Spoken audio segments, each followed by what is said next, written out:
Overall, the events that led me away from the church is I think I would summarize it as the church that I've been to is more about Jesus coming in the future. Just figure out how to deal with life right now until he comes, as opposed to like, I need to know how to deal with life right now. And then when Jesus comes, good. But like need help right now, and the church has got to be relevant for what's going on right now. So that's kind of where I'm at this point.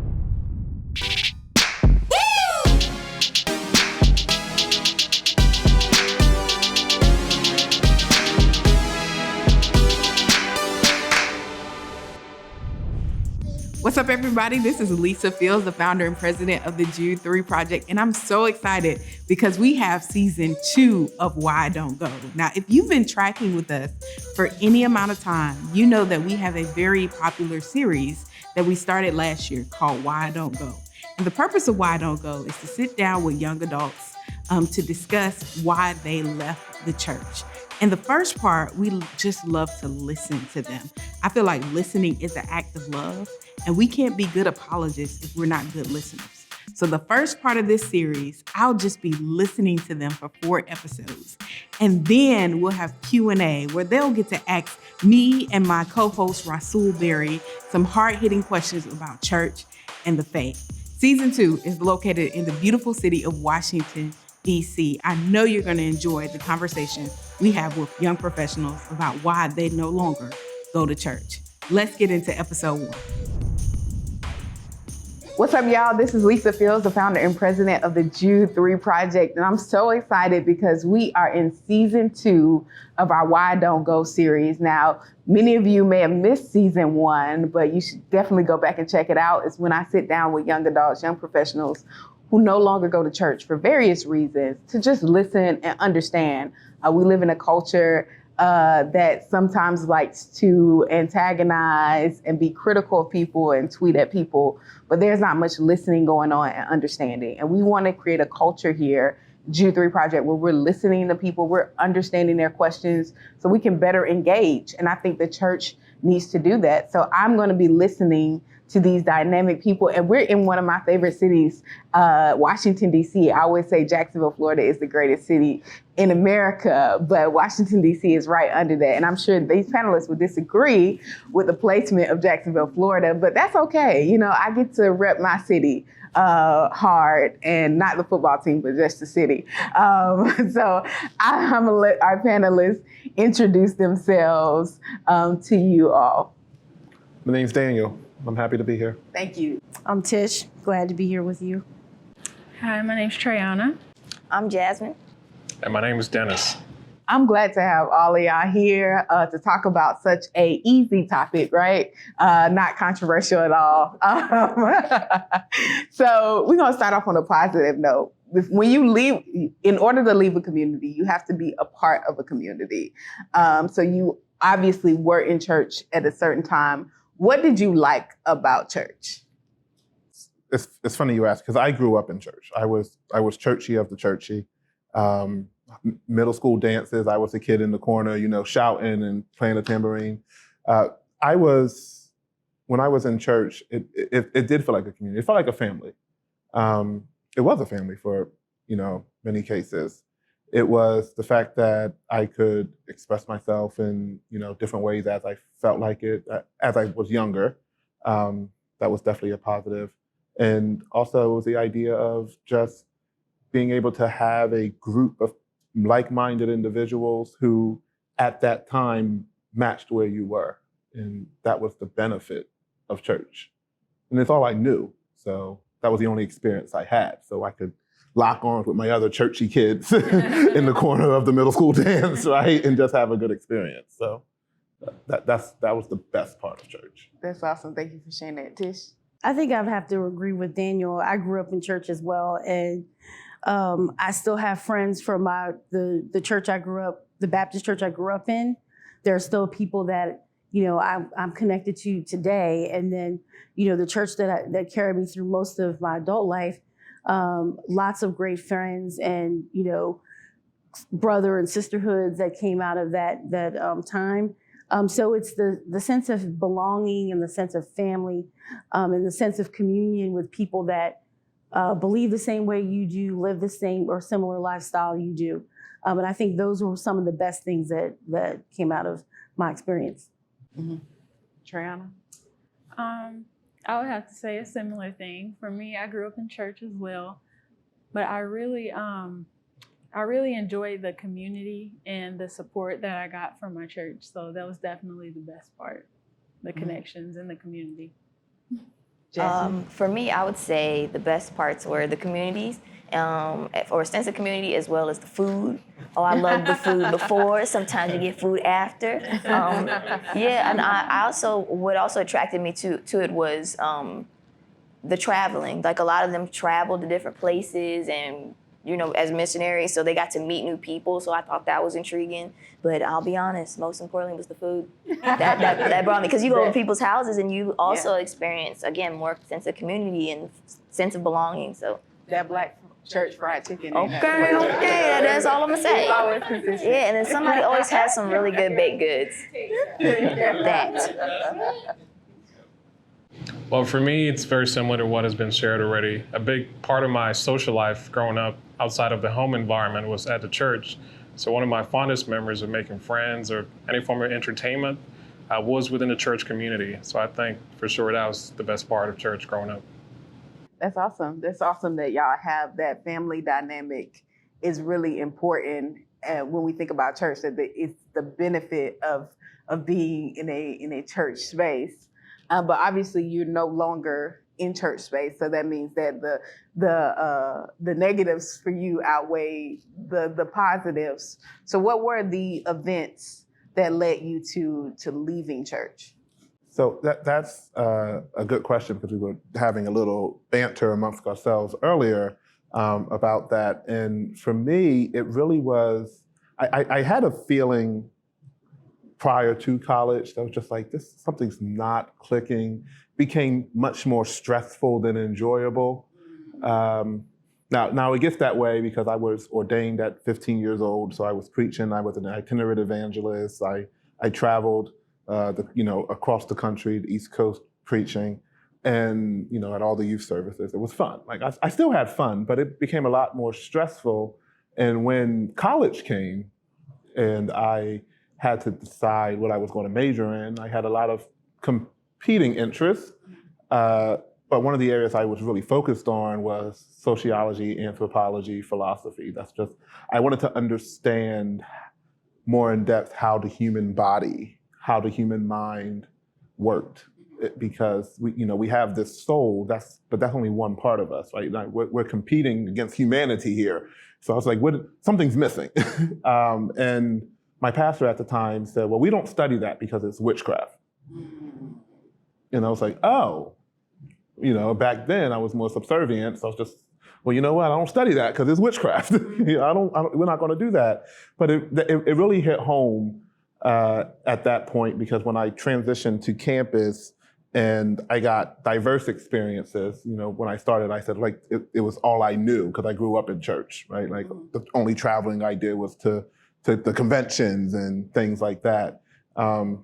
And so when I got to college, it really became about experiences and understanding what was out there outside of the four walls of the church building.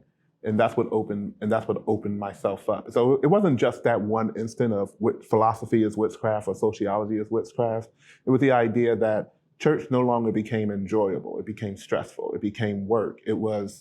I was a church administrator, so I was counting the money, seeing where the money's going, right? Seeing who's doing what, and then had access to all the background of the church. And so, when the pastor said people sneaking out late at night over the pulpit, I know they're talking about, Mother so-and-so's son. And so like the shade of church as well also played a role in it. And that's something that I feel like we don't talk about enough, is that a lot of people, doesn't seem like it's inspired, it's more targeted. And so all those different instances just drove me to experience life outside the four walls. Yeah. I would say for me, growing up in church again, it was all encompassing, so it was what I knew. However, when I grew up Baptist, ended up in very strict Pentecostal Holiness Apostolic Church, and there were rules on top of rules on top of rules about how we lived, how we communed, everything. There was a rule for everything. And the older I got, the more I started to question some of these rules. And is this really going to get me any closer to Jesus or heaven or God? Like, these just seem like arbitrary rules that are set in place to control. You know, you can't wear pants, you can't go to the movies, you can't eat pork, you can't do this, you can't do that. And it became overwhelming because the answer you got wasn't really clear. It was, this is what we do, this is what we believe. And if you questioned it too much, then you're getting put on the prayer list or you're getting pulled up in front of church to get prayed because clearly you have a demon or something's wrong with you because you're letting the world influence you. So those kinds of things started to really make me question the church that I was attending and, you know, the people that I was around, because you don't see these things. And then the other thing that I think as I grew in college and then in profession, it was, you know, how is what we're doing, which is, you know, a lot more ritualistic, I feel, than spiritual at some points, because I feel like there's a lot of people that are in church that are churchy and that are religious, but you're not really focusing on the relationship. You're focusing on all the other parts of church. And I think that where I was and the people I was around, we spent a lot of time focused on everything else and not building that person as an individual. You know, you can't just say God's going to bless you with a business and not point me in the direction to learn about entrepreneurship. How do I write a business plan? That's not being taught. We're saying praise God for the business, but we're not saying how do you get to that business. You know, and I think as I grew up and I got older, those kinds of things, coupled with the fact that I had a busy work schedule, kind of helped me ease myself out the door because of work and my travel schedule, I wasn't able to come every week anyway. So it was more about I'll catch you a Bible study or I'll catch the replay if there was a video. And then it became easier and easier because I realized I'm not as stressed and you know, because I'm not around you people that get on my nerves now. And so it was that kind of eased me out the door of the four walls, but I still love God. I don't feel like that hasn't changed. And I feel like in some ways my connection changed because I wasn't reliant on other people for my connection to God. You had to get it for yourself. Mm-hmm. Absolutely. So for me, I slowly backed out of the church, so much so that the person that sent me the information for this talk was like, you're probably still in church, but you'll still be interested in this. And I was like, I'm actually not. I'm not in church, but I'll go ahead and, reach out. But for me, before college, I was actually starting to grapple with these, all the rules, and you can't wear this, can't do this, can't hang out with those people, don't watch Harry Potter, that's witchcraft, all of this stuff. And I was just like, for some reason, this is starting to feel like a cult. And I was like, and I brought that up, and that was not the right thing to do in their eyes. And I was questioning, and I shouldn't have been. So I was just kind of like, okay, I was wrong. That was before I went to college. I'm like, you know what, I'm still a Christian, maybe shouldn't ask that. But then I went to college and I joined a college ministry, which was kind of like a white evangelical ministry. So now I'm torn with being Christian and I'm torn with being Black, because being in the ministry, it was like, I don't fit here in two ways. And so now I'm all torn up, but I'm still giving Christianity a try. And I'm like, you know what, I'm just gonna stay in it.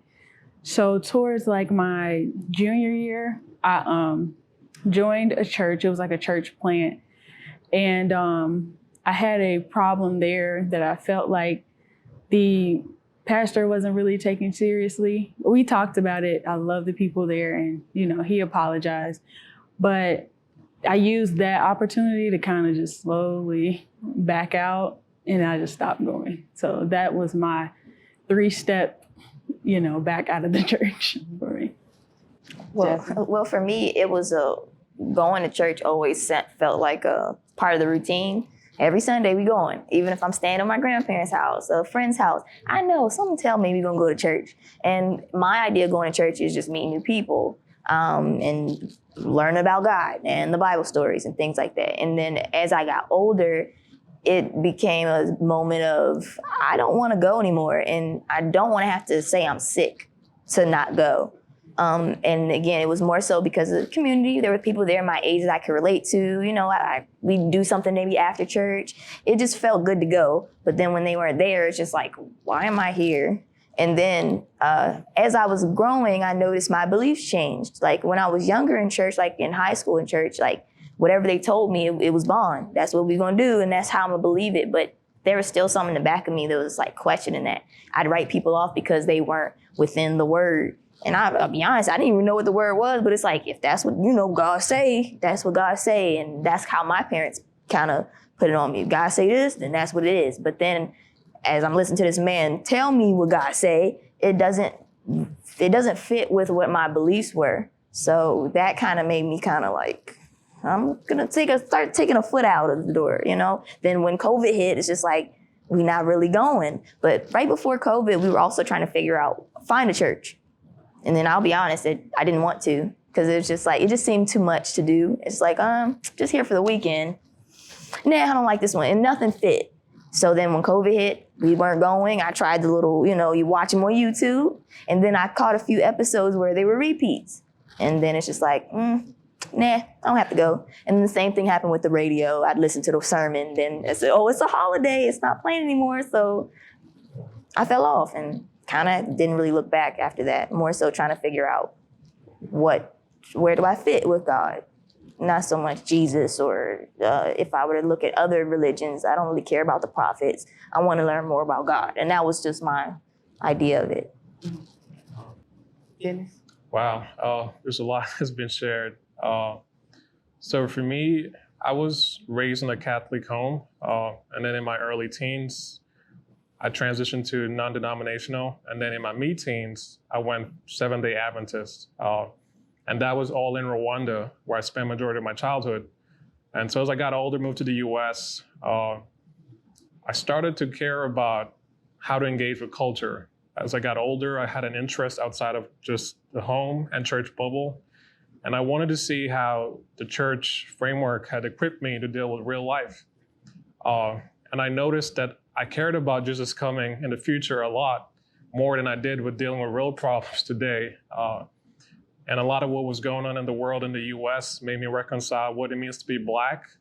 I started digging deep into the history of Rwanda, the genocide, noticing the role the church played and the genocide. And so I started seeing a common theme of where church was offering people an escape from real life and not necessarily helping them engage with the culture and make it better. And I started learning more about mental health and trying to figure out what's the church's stance on it. And I learned that the church is not very well equipped to help people struggle with mental health issues. And so I found help and solace going outside of the church. People are more knowledgeable about science, about mental health. And I found communities outside of the church that were more welcoming than the church. So overall, the events that led me away from the church is I think I would summarize it as the church that I've been to is more about Jesus coming in the future. Just figure out how to deal with life right now until he comes, as opposed to like, I need to know how to deal with life right now. And then when Jesus comes, good. But like, need help right now. And the church has got to be relevant for what's going on right now. So that's kind of where I'm at this point.